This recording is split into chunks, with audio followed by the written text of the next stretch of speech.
Julien Pasquale, qui est, on dit teacher et mentor au Web School Factory. On peut le dire en français aussi. On peut dire professeur et mentor. Professeur et mentor, pourquoi, je ne sais pas pourquoi ça m'a été enlevé. D'accord. Professeur et mentor, qu'est-ce que c'est? Alors, professeur, c'est assez simple normalement, oui, j'espère. Je pense que je peux comprendre encore, même s'il est tôt. Mais le mentor Le mentorat, c'est assez intéressant. C'est peut-être une question de séparation entre l'information et la connaissance. C'est-à-dire qu'on a des jeunes avec qui on travaille à l'école qui sont extrêmement doués pour aller chercher de l'information, mais à qui il manque encore une certaine expérience, un certain passé, un certain vécu pour transformer cette information en une connaissance qu'on sait exploiter. Et donc finalement, l'activité de mentorat qu'on réalise à travers le suivi qu'on fait de beaucoup de projets qu'ils réalisent, parce que dans l'école où je suis prof, ils font beaucoup de projets, ça va consister à les aider à comprendre ce qu'ils sont en train d'observer, à comprendre ce qu'ils sont en train de collecter comme information, et finalement à poser des éléments de compréhension du monde sur lesquels on peut travailler. Qu'est-ce que c'est que le Web School Factory? Alors la Web School Factory, c'est une école donc post-bac qui forme des masters, qui est positionnée sur les futurs managers du monde digital, mais avec trois sous-domaines d'activité. Certains seront plus dans le monde de la technologie, certains seront plus dans le monde marketing business, et certains, ceux dont moi je m'occupe, seront plus designers. D'accord. Alors, donc, une fois qu'on est entré dans l'école, comment ça se passe concrètement? Comment se passent les cours? Comme dans toutes les écoles, où il y a des particularités qui font que vous vous distinguez et que... Alors, se distinguer, je ne vais pas prétendre connaître toutes les autres écoles. On va avoir un mélange, évidemment, de cours dont l'objectif, c'est de leur donner un certain nombre de savoirs, de connaissances, de réflexes, de pratiques, et aussi de posture, parce que pour nous, la posture, entre autres en design, est très importante. Et ils vont réaliser beaucoup de projets.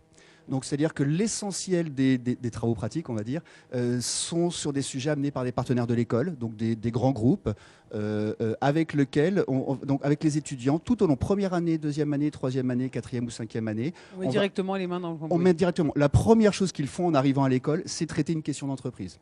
Et la dernière chose qu'ils font en quittant l'école, c'est traiter une question d'entreprise. Et on va développer beaucoup de pédagogie autour de l'apprentissage en faisant.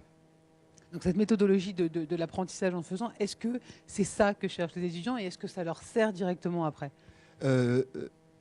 Finalement, je pense qu'ils cherchent un ensemble des deux. C'est-à-dire que l'apprentissage en faisant est essentiel pour eux parce que ça donne un objectif immédiat à l'action, parce que peut-être que leur relation au savoir est un peu différente de celle que moi j'avais quand j'étais étudiant, il y a quelques années déjà maintenant.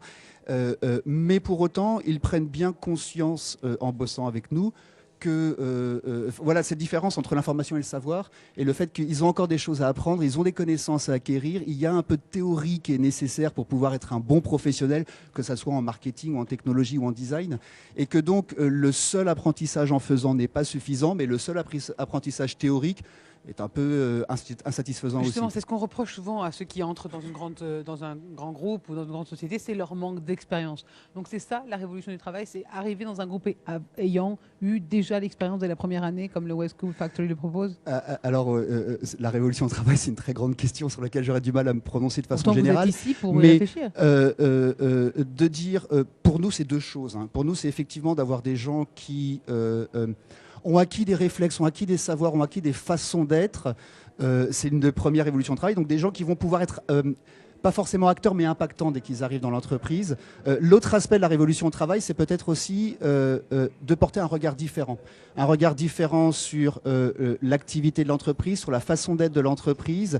Et donc moi, je suis prof de design, donc je vais former des futurs designers, un regard différent sur la relation entre le client et le produit. Et donc d'amener l'entreprise à réfléchir autrement par des différences de posture, des différences d'action, par beaucoup plus d'intérêt à l'usager, au client, à l'utilisateur, par de l'observation, de l'interview. Et ça, c'est pour moi aussi la révolution au travail, qui n'est pas tant qu'une question d'environnement de travail, mais qui est bien aussi fondamentalement se dire à quoi ça sert de travailler et la relation au produit. Et pour avoir un regard extérieur et différent sur la société et sur l'entreprise qui nous emploie, il faut avoir une certaine assurance. Est-ce que le fait justement d'être passé directement aux pratiques, de travailler d'ores et déjà avec les grands groupes dès la première année sur des projets réels, est-ce que ça donne pas plus d'assurance? Ça en donne beaucoup plus, surtout quand les projets que vous réalisez ont un impact. Enfin, je vais en citer un. Accor a lancé une nouvelle marque d'hôtel qui s'appelle Joanjo. C'est la première fois qu'il lançait une marque, je crois, depuis 17 ans. Dans un cours réalisé à l'école, on a travaillé sur la réinvention de l'hôtel, on a levé un concept, on l'a présenté à Accor, c'était proche de ce qu'ils étaient en train de faire sur Joe & Joe, et nos étudiants ont intégré les équipes Accor sur ce projet-là, et donc ont eu un impact. Donc bien sûr, ça renforce la capacité de se dire, je suis légitime pour aller questionner la façon dont l'entreprise travaille, pour aller questionner le produit de l'entreprise ou pour y apporter de l'innovation, bien évidemment. Julien, Pasquale, merci beaucoup. Merci beaucoup. Professeur et mentor à la Web School Factory. Merci beaucoup. C'est Phyllis Lee qui va nous rejoindre maintenant.